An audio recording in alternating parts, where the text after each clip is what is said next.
Assalamualaikum, bikin ide jualan yang simple tapi enak banget. Ini tuh modalnya super kecil dan untungnya tuh gede. Oke, langsung aja untuk kamu yang penasaran simak videonya sampai selesai.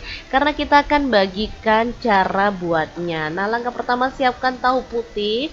Di sini aku pakai 6 buah aja. Kalau tahu putih di tempat aku sih masih murah, sebiji itu masih 1000-an ya. Jadi lumayan banget kalau untuk ide jualan ini. Oke, selanjutnya siapkan 3 siung bawang putih, 4 siung bawang merah, setengah sendok teh garam, setengah sendok teh kaldu jamur, dan setengah sendok teh lada bubuk.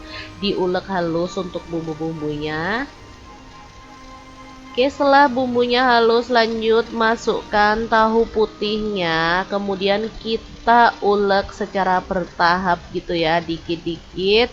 Kalau udah halus, kita masukkan lagi sisanya, lalu kita ulek lagi ya. Nah, seperti ini.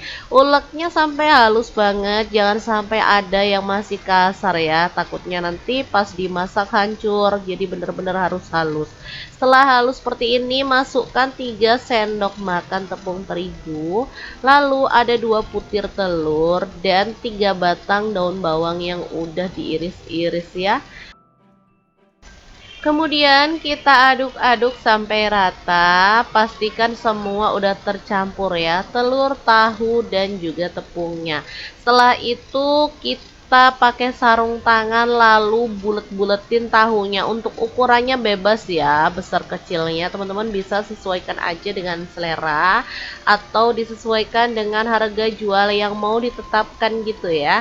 Kalau di tempat aku tahu bulat kayak gini tuh kecil-kecil gitu, isinya 3, harganya 2000. Ada yang satu biji tapi agak gedean, itu di harga sebijinya itu 500, ada yang di harga tuh 1000. Jadi sesuaikan aja dengan selera teman-teman aja untuk harga jualnya ya.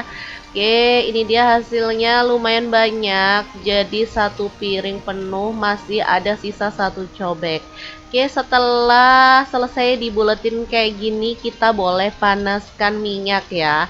Cemplungin tahu buletnya itu pas minyaknya itu benar-benar udah panas. Oke, setelah itu kita agak kecilkan apinya ya, biar nanti tuh hasilnya tuh nggak pecah. Jadi gorengnya itu pakai api sedang aja. Kita biarkan sampai kokoh atau sampai agak kecoklatan kayak gini, udah agak mengapung. Kita boleh sorong-sorong tapi nggak perlu diaduk sampai frontal biar nggak hancur ya.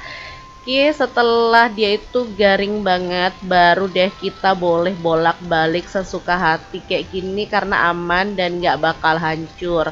Oke, kalau udah matang tinggal disaring kayak gini, lalu kita sisihkan ya.